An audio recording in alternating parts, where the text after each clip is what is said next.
धन्यवाद सपकाळजी, तुम्ही बातचीत केलीत यासाठी।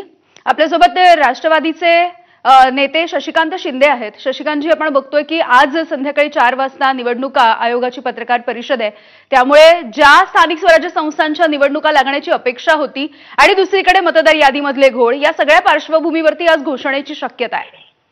निवडणूक आयोग हा नेहमी आमचा आरोपच आहे, हा सरकारच्या सत्तारूढ पक्षाच्या बरोबर काम करतोय, म्हणूनच आम्ही आक्षेप घेतला होता आणि हे आम्हाला अपेक्षित होतं। याला लोकांच्या मध्ये एक वेगळ्या प्रकारचा उठाव सुरू झालेला आहे। आपण बघितलं असेल की महाविकास आघाडीच्या माध्यमातून निघालेला मोर्चा हा त्याची असलेली भीती या निवडणूक आयोगाने घेतली आणि हे लोन वाढू शकतं देशभरामध्ये, म्हणून घाईघाईमध्ये एक तर हा हुकुमशाही पद्धतीचाच कारभार आहे।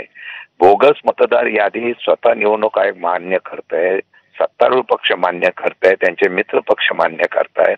हे मान्य करून सुद्धा त्याच यादीतून निवडणुका घ्यायच्या म्हणजे हे सगळं गोडबंगाल आहे आणि ते अशा पद्धतीने निवडणुका लढवण्याची पद्धत झाली तर निवडणुकाच घेऊ नका सांगा ना त्यांना। कशा निवडणुका घेता? डायरेक्ट तुम्ही नियुक्तीपत्र देऊन टाका, प्रशासकीय राजवट करून टाका आणि त्याप्रमाणे नियुक्त्या करा। नाहीतरी आता तुम्हाला लोकशाही राहिलीच कुठे? हे दुर्दैव आहे। हे लोकांचा उठाव एका बाजूला होतो आणि त्या ठिकाणी जर तशा प्रकारची घाईघाईमध्ये प्रेस घेतली जाते आणि प्रेस घेताना मग तसं जाहीर करणार असेल तर मला वाटतं आता जनतेने हा विचार करणं गरजेचं आहे। मला वाटतं की भविष्य काळामध्ये लोकशाही पूर्णपणाने धोक्यात आणण्याचा प्रयत्न होता, कारण यांना निवडणुका कुठल्या पद्धतीने जिंकायचं आहे हे सत्र त्यांना कळलेलं आहे। मला वाटतं की याचा विचार निश्चितपणाने आता जनतेने घेतला पाहिजे। लोकशाहीमध्ये हे घातक प्रकार आता जर मोडून काढला नाही तर मला वाटतं अडचण निर्माण होऊ शकते। हॅलो, मतदार याद्यांमधले घोळ ही केवळ विरोधक किंवा सत्ताधारी किंवा मग म्हणजे या सगळ्याचा मुद्दा नाहीये, तर लोकशाही वाचवण्याचा मुद्दा आहे असा विरोधकांकडून एक सूर होता आणि ह्या सगळ्या घोळाविषयी बोलण्याच्या आधीच आता निवडणुका जाहीर होऊ शकतील किंवा या मतदार याद्यांची काही पडताळणी होणार आहे का, त्याचे काही टप्पे असणार आहेत का, याविषयी अद्याप काहीही स्पष्टीकरण आलेलं नाहीये। हॅलो शशिकांतजी, माझा आवाज पोहोचतो तुमच्यापर्यंत? नाही, आता तुम्ही मला सांगा, काल आशिष शेलार काय म्हणाले हो? आशिष शेलार म्हणाले की अमुक अमुक मतदारसंघामध्ये दुबार नावं मिळतील, त्यांनी जातीचा रंग दिला, देऊन द्या। चला, माझा आज प्रश्न आहे, मग दुबार नावं तुम्ही पण मान्य करताय ना? तुम्ही पण दुबार नावं मान्य करताय ना? मग निष्पक्षपणाने तीन दुबार नावं ज्याची कुणाची असेल ती बाहेर काढून द्या ना। आता ही जर मागणी केली असते ना, लोकशाहीच्या माध्यमातून मागणी केल्यानंतर सुद्धा जर आम्ही सांगू तशाच पद्धत निवडणुका घ्यायच्या म्हणजे हे सगळं सगळं थोटांड आहे। या निवडणुका एक फार्स होणार आहे।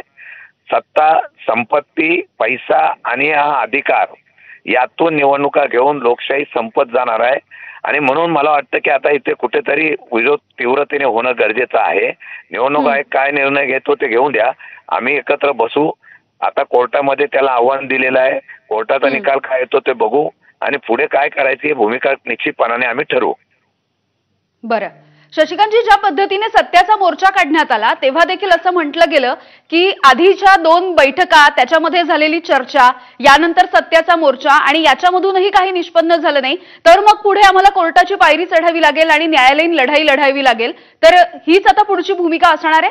नाही, कोर्टाच्या पायरी चढलेलोच आहोत। आज पण तुम्हाला माहिती आहे एकत्रितपणे 27 ते 28 केसेस एकत्रितपणे ह्या स्थानिक स्वराज्य निवडणुकीच्या संदर्भात वेगवेगळ्या ठिकाणी टाकलेले एकत्र क्लब करून कोर्टात, हायकोर्टात होत आहे।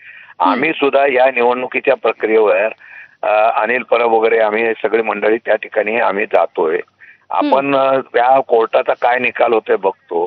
कोर्टाचा निकाल काय झाल्यानंतर जर तिथं हे झालं तर आम्ही बोगस नावं आम्ही शोधून काढणार आणि बोगस मतदान कसं होतं ते आपण आता बघावं लागेल आणि मला वाटतं की आता त्याला रस्त्यावरची लढाई तीव्र करावी लागेल असं माझं मत आहे। अगदी धन्यवाद शशिकांतजी, तुम्ही बोललात यासाठी।